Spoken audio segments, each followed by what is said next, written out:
was declared dead, then he was declared alive. The story of Russian opposition journalist Arkady Babchenko's assassination sent shockwaves around the world. When the Ukrainian Security Service revealed that it was, in fact, a sting operation to expose a Russian plot to assassinate Babchenko along with some other people, many sighed with the relief.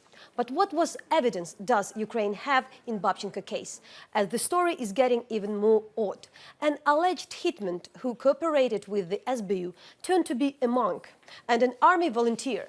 A person accused of organizing the plot runs an arms manufacture company, which is under criminal investigation. Moreover, he claimed to work for the Ukrainian counterintelligence. The government denies.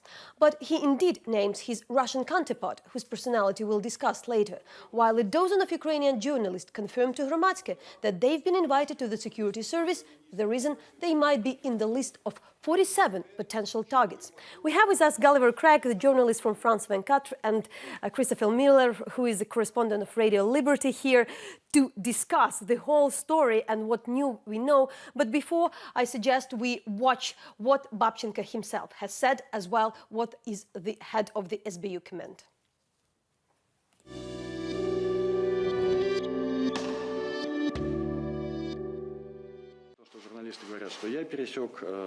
While journalists say that I've crossed the line, I'm not a special operations developer. I'm not the one who decided how this will all go. I am not the one who decided how best to do it so as to get the maximum amount of proof, the maximum amount of evidence to catch the person on the spot in the criminal act. The crime is now complete. A person handed over money for the completed crime. He was caught on the spot red-handed. If the SBU thinks that this was the best way for them to gather a base of evidence, that means they're right. It's not my business. Does it bother you that this undermines the credibility of journalists in the media? It absolutely bothers me. This is the unpleasant aspect. I had no other choice. My friends, everyone who says that this undermines confidence in the media, what would you have done in my position? You learn there's an order out for your life. Look, here's proof. What do you do next? Have you been involved in any investigations? Could there have been any reason for doing this besides just putting on a show? No. I'm not investigating anything. I haven't written about anybody in a long time, not about generals or stealing money. That's all clear to me and I'm not interested anymore. I only write, right now, I'm a feuilletonist. What I write generally fits in the category of feuilleton. I was not involved in anything risky. I don't have any business, I don't have any money, I don't even have an apartment. All that I do is write posts on Facebook. From that, the one and only conclusion you can draw is that the motive was related to my public position and my civic activities. Did you have any concerns that the SBU is just making a spectacle? Sure, I had all sorts of concerns and doubts. Nobody showed me an order signed by Putin. When I saw how many people were working on this, sure, you can entertain thoughts that this was all a provocation from the SBU. Why not? Let's assume that in a country at war, they've got nothing better to do than douse me in pig's blood. In my opinion, it's more logical to assume the version that it is as is how the SBU says it is. Are you afraid that next time nobody will believe you? My priority was saving my own life and that of my family. Ethical standards of journalism were the last thing on my mind. Forgive me, but let's be honest.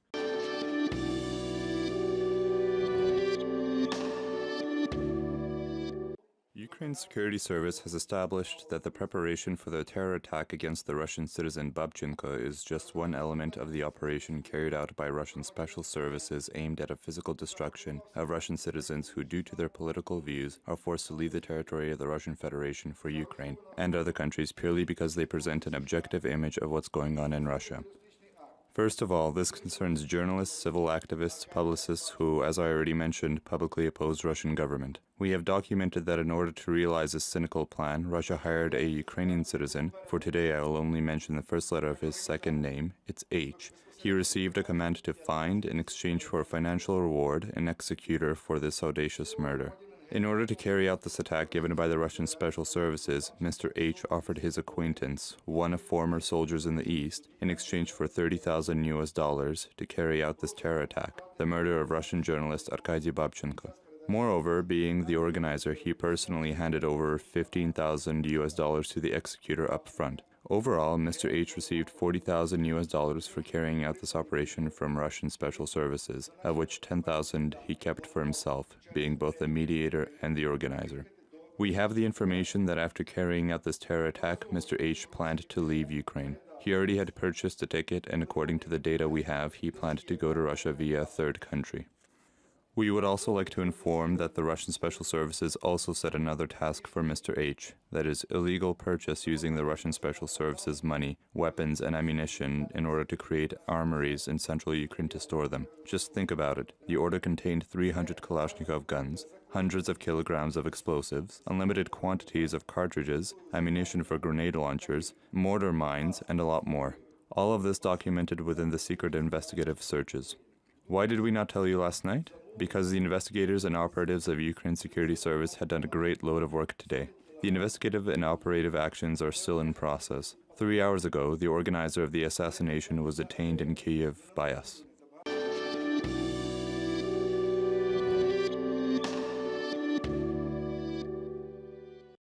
So it's already a couple of days after we found out that it was a sting operation.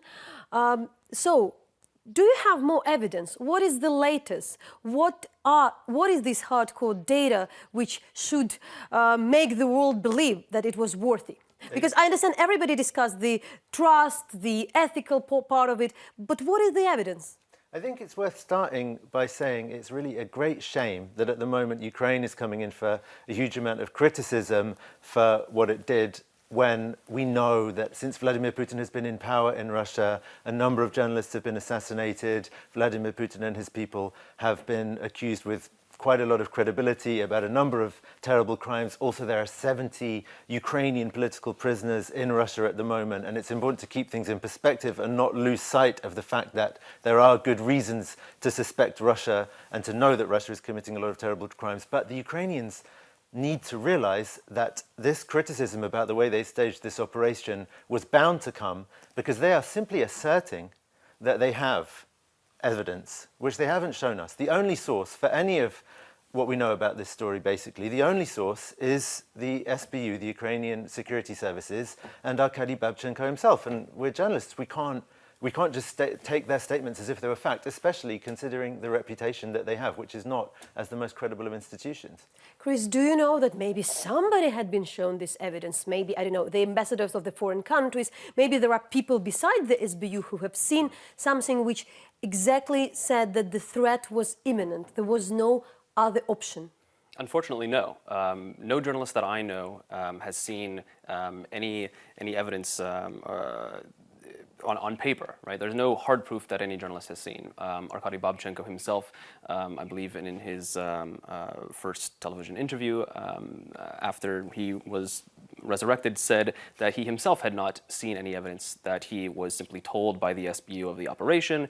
Obviously, fearing for his life, he partook in it, and he said that what they had told him was enough for him to believe it, right? So he himself had not seen any evidence. And in the days after he walked into this press conference, and we were all extremely happy to see him very much alive. No more evidence has come to light. And just to finish one thought, since you asked about Western backers, the ambassadors, following that meeting with the prosecutors and the SBU, those folks from Western embassies that I have spoken with said that they did not get any more clarity, that they were simply told a little bit more, but that they didn't see or were presented with any more hard evidence backing what the SBU has said took place. It's one thing to believe that Arkady Babchenko, who is after all an experienced journalist, believed that there was a real threat to his life, was genuinely scared, and thought that that he'd better go along with what the Ukrainian security services were telling him to do. I mean, imagine yourself in that situation. It's a lot of pressure, it's a lot of stress, it's a lot of fear. I mean, you don't need to accuse Arkady Babchenko necessarily of doing the wrong thing to want to ask questions. The key question to my mind is, why was this, as they say, the only way to do it? Weren't there other options that could have saved Arkady Babchenko's life without going through this whole masquerade, which does so much damage in so many ways to the credibility of the media, to state institutions. To follow up on that, I'm also a correspondent for the Committee to Protect Journalists. And in the hours after Arkady Babchenko turned up alive at this press conference, the Committee to Protect Journalists presented a list of questions that they would like to see answered. Among them, and perhaps most importantly, was this question to the SBU and General Prosecutor asking, was this really the only option? And if so, can you tell us what other options were considered, and provide us, more substantial proof that this really was the only way?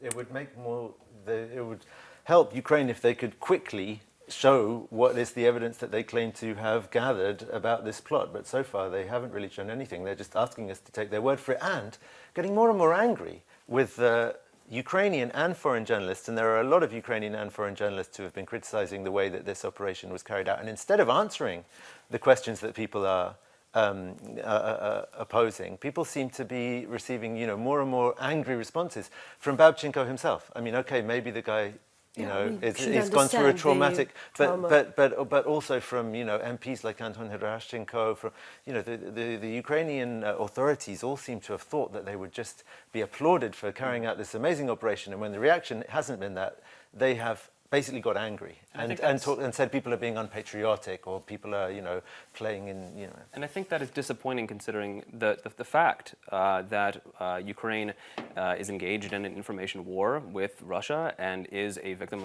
of Russian disinformation. Kiev should not try, to combat Russian disinformation with disinformation of its own. Show us that this is real. We don't want to see, this kind of operation carried out with no proof, right? I should say that obviously, yes, and the answer of the law enforcement is that that was not the fake, because the threat was real. But we managed also to talk to the chief of staff of the head of the SBU about whether it was worth it already after the international criticism.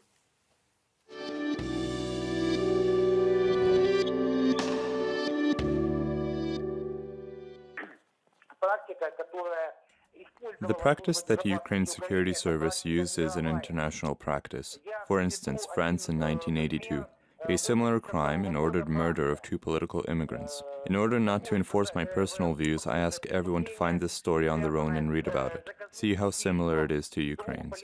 I want to bring your attention to the fact that similar practices are used by the security services in the United States, the United Kingdom, and also very actively in Russia.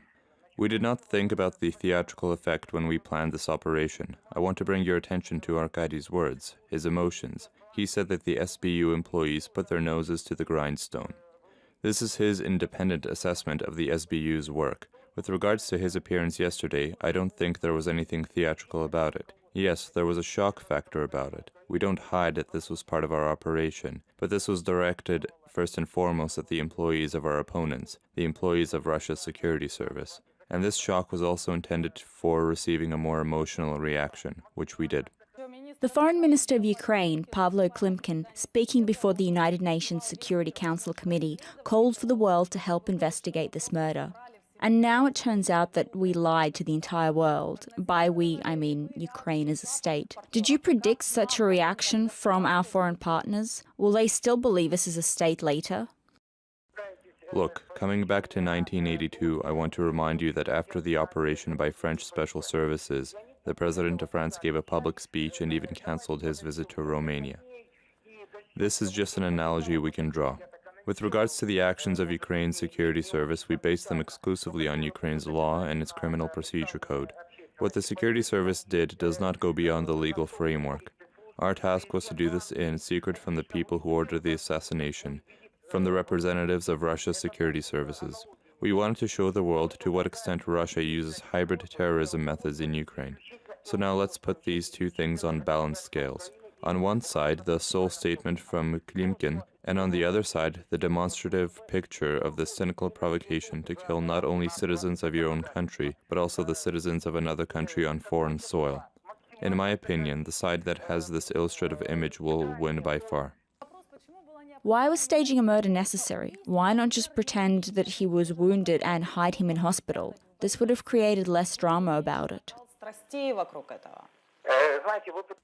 You know, you're trying to ask me the same thing that FSB wants to have answers to. I will not answer this for now. Let's wait a couple of days and wait for these materials that I mentioned earlier, perhaps not in a lot of detail. But trust me, they will give people things to think about.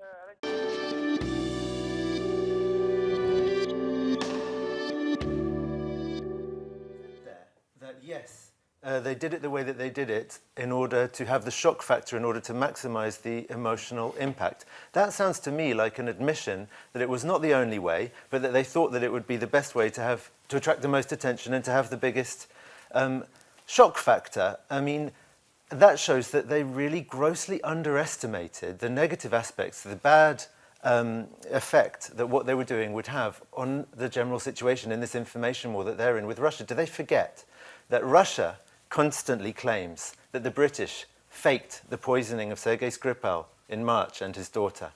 Now, the fact that Ukraine has basically done some kind of a fake operation like this one just gives credence to all those people who believe those kinds of theories. That's just one of the various aspects in which this was a hugely risky thing to do, which undermines trust, and they just didn't seem to, it just seems to me from the way that he admitted just then that they wanted to increase the shock factor, shows that they didn't think about what the information effects would be of it. Chris, what would you say to those who claim that, Ukraine should be understood? It's a country at war, the emotion is on the rise, and, there could be, and that somehow Ukraine is always expected to live according to the highest standard, but that's not exactly possible in the real world. Mm-hmm. Well, Ukraine sees itself as being pro-European, it sees itself as moving away from Russia, and it certainly has aspirations to become a part of the European Union. The way that Western democracies behave is not, I think, exactly how Ukrainian officials behaved at this press conference, right? And what they have presented is not that of a European democratic society. The SBU had very little credibility to begin with, if you ask me, and several other journalists will say the same thing, which I think makes it all the more important to present as much hard evidence as possible when conducting an operation such as this one. But Ukraine should wear it as a badge of honor that Ukraine is not judged in the same way that Russia is, that people expect better of Ukraine, This should be something that Ukrainians should be proud of and not complaining about. So the emotions are really on the rise, but I also would like us to, and that's what we're trying to do, to go after the facts about what we know exactly about the people named. So we have prepared a couple of the reports on the hitman, on the alleged organizing and the Russian contact. So the first person I would like you to learn who is him is the Alexei Tsimbaluk, aka Aristark, who is the military volunteer, a monk who went to SBU, who was asked to commit this crime, but went to cooperate with FBU. It happened that Hromadske had made a report about him a year and a half ago. Я не свята людина, я дуже грішна. Можу покалічити когось. Я чув, що Но з які це любов'ю. гостре.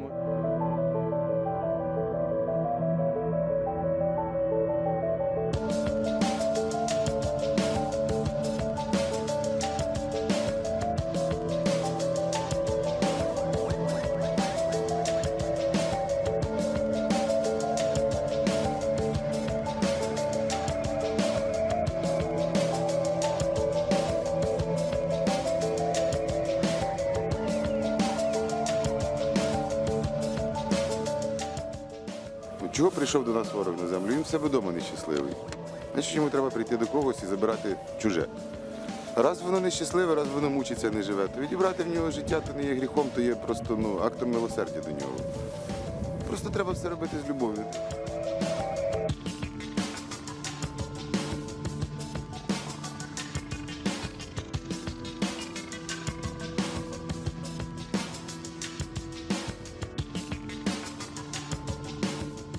Тяжко хвора людина, ми вам ліків принесли, от тримайте.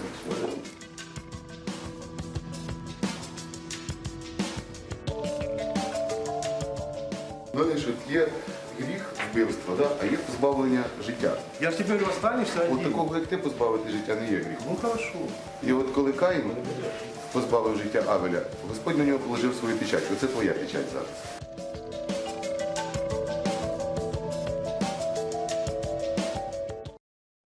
So the guy we've just watched, Oleksiy Tymbaluk, said that he was asked to do and commit this murder, but another person whom he knew, and this person is Boris Herman. He is currently in the court. Our correspondents are spending time there, and he is a businessman and a founder of Hromadske company, which is not a German but a Ukrainian company, which is connected to the arm manufacture.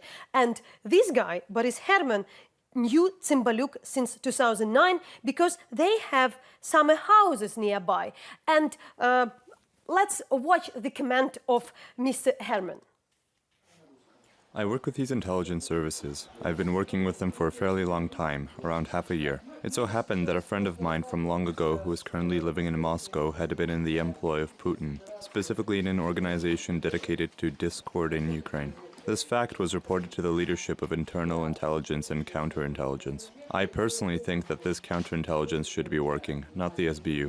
Counterintelligence gave me the opportunity to investigate their connections, understand the flow of cash which comes into Ukraine, through whom and to whom, what political parties and personalities, and to what extent these groups are terroristic.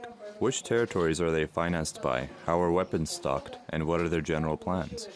I don't have any negative feelings towards Babchenko, and I don't have any issues with Tymbaluk. Tymbaluk was chosen for this mission by counterintelligence because he is known for his activities in the ATO. He's a priest and would never kill a person, especially one who is unarmed. When he was chosen for this role, everyone knew that he would run to the SBU and tell them what happened. We knew that the murder would be staged, everything was clear, but it was only to get information from a Russian source, so we had to create the illusion of work in order to gain their trust. After this, we received a list of 30 people who they wanted to assassinate on Ukrainian territory, which was also given to counterintelligence.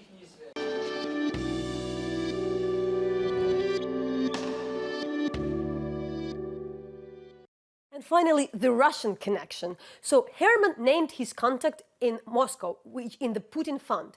It was the longtime acquaintance Vyacheslav Pivovarnik. A person with the same name and surname is also a partner in Herman's company Kiev Consulting Group. According to the U-Control system, Vyacheslav Alexandrovich Pivovarnik owns 11% of the company, which is registered in the city of Chop in western Ukraine. Pivovarnik is a co-owner or manager of at least 5 legal entities in Ukraine, including the logistic company and Ruskon Ukraine, the daughter company of the Russian container operator Ruskon. He also co-owns the Kiev-based company Public Security Service of Ukraine with Serhiy Yeremovich Deyev. A person with the same name has been featured in the media as an activist for Ukrainian All Believers and an expert of the Russian Foundation for National and International Security. So here we see the Odnoklasniki profile of the person with the same name, and what is important to mention that he has as the friend Boris Herman, so they are connected obviously, and he is considered to be based in St. Petersburg. Does it help us? And just to everything this complex, I'll try to simplify again for our audience. So, the organizers named the Russian contact. We just talked to him. This guy exactly has some connection to the dodgy fund with the Russian believers. At the same time, this guy claimed he works for the Ukrainian counterintelligence, and he indeed knows the hitman who is named by the prosecutors. And he asked this hitman, as he says, to commit this possible crime knowing that this guy, a monk, is a patriot, so he won't do that. We were just saying when we were watching this that this story that Boris Herman is presenting does seem very clever, but there's even less reason to believe him than any of the other players in this, to be honest. I mean, let's just make that clear that we haven't got anything to go on other than his word that this crazy story that he was actually working for counterintelligence is true. So it may well be that him and his lawyers just dreamed it up in order to have some kind of defense. But the whole thing does seem, I mean, like it's almost. It's surreal. I would challenge a crime writer to write this book and have it sell. But look, I mean, I think in the days after these events took place, the whole story has only become more convoluted, and these two guys, Cimbaluk and Herman, and the situation around them, I'm afraid, just raises even more questions and provides us even fewer answers. And in this as well, they are apparently asserting that there is a list of 47 people that the Russians wanted to target. And they say that they've put all of these people under protection. Well, have they really put all of these people under the protection that's necessary? If they felt that the only way to protect Arkady Babchenko was to fake his death, then how can we feel assured that these 47 people, if the list which the SBU says exists really does, are really safe? Also, that list jumped from 30 people to 47 people, I believe, overnight. Well, they say that's because it's more information. No, but they say that's because of more information that they found after having arrested this Mr. Herman. So they're clear about that. If there is a credible threat to these people's lives, to 47 people, and I think Detector Media published the story of one Lviv journalist who said that he had received a call from the SBU around the same time that all of the other people who received calls and had gone to the SBU confirmed that they were called and brought in to be made aware of a threat to their life. Well, this journalist from Lviv said the SBU had called him and said, "We'd like you to come in the next 45 minutes." Now, Lviv is obviously a 4 or 5 hour ride away from there, and he wasn't able to come in. When he asked why, they wouldn't tell him, and they still haven't, as far as I know, provided him with any more information. If there's a credible threat to his life, don't you think that somebody in the regional SBU would go to this person and let him know that there is such a threat to his life, if it's that important, and if it is in fact true? To elaborate more on that story, so what the General Prosecutor Lutsenko said, that there are 17 people identified to whom the calls were given. So it's indeed on Friday, there were a group of journalists, at least a dozen. We talked to them. We called to almost each of them and many, many others who hadn't been asked. So they went to the security service, but they signed a letter that they are not allowed to say anything. All of them had signed. Some people didn't have, who received the calls, didn't have the chance to come. For instance, they were somewhere very far away. So there are no details, but indeed it creates a pretty strange atmosphere because you don't know what's happening. You have a dozen of people who signed. They have the right. They have the right. Two journalists who work for Petro Poroshenko's channel did come out and say publicly that they had been informed that they were on the target list. Yeah. One Ukrainian, one Russian. No? Evgeny Kiselyov and Matvey Ganopolsky, but there are more. So we also consider we don't publish this list. We have it, because it's still not clear whether they just called to the SBU or are they really the targets. That's a tricky situation. But really, generally, there was one of the criticism was that there are a number of cases, like cases of the Sherimet and the others, they were not investigated recently, and not just of the journalists, but other Russian citizens who've been killed within the last couple of years. That is one of the reasons why the SBU and the Ukrainian authorities have a very, very low credibility rating, and it's something that they should have had in mind, I think, when they were planning this. They might have asked themselves the question, are people going to believe us? If you remember, on the 5th of December, Yuri Lutsenko published audio recordings that purported to show Mikhail Saakashvili, who was then a Ukrainian opposition politician, plotting with members of the former President Viktor Yanukovych's clan to cause disturbances and take power in Ukraine. Basically, accusations of high treason. If that was true, if those were real, they would have put him on trial in Ukraine, wouldn't they? They didn't. They just whisked him off to Poland. And so that's another reason why, people don't believe that your first reflex when you see Yuri Lutsenko appear, unfortunately, maybe he's telling the truth, but your first reflex when you see this man is, oh, that's the man who lied about this, that's the man who lied about that, this is not a person in whom we can have confidence. In that way, he is different from the general prosecutor of other countries, And to finalize our discussion, Chris, for instance, what would be the evidence or something which is needed for you as a journalist to be persuaded? What else, in particular, in this whole complex situation, are the moves you would accept and expect? Well, I mean, the authorities can start by answering several questions. As I mentioned, the CPJ had posed several of them, including what other ways of conducting this investigation were considered before going to such an extreme as faking the death of a journalist and possibly undermining their credibility and then the credibility of all of us journalists who reported on this. They can show us this list. They can explain how the operation unfolded from day one, who was approached, who was involved, how many people within the Ukrainian government were involved.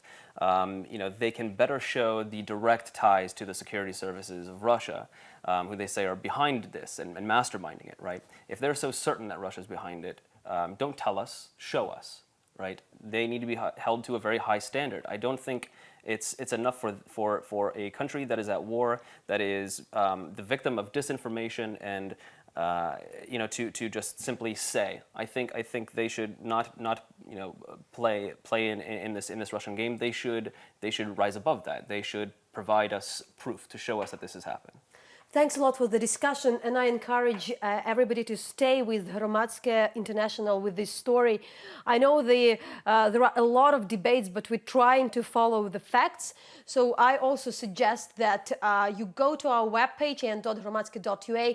There are numbers of articles about the alleged organizers, the Russian connectors. So that's you can do.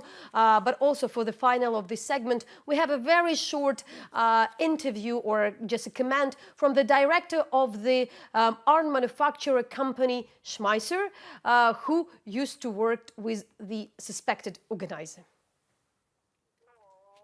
The fact that he was detained remains. Not believing he was detained would be stupid. Everybody saw and heard him in court. What about the suspicion? I can't say anything. I'm not a spy. I didn't work for the SBU, so I won't comment on anything. This was just as unexpected, and we went through the same sort of shock.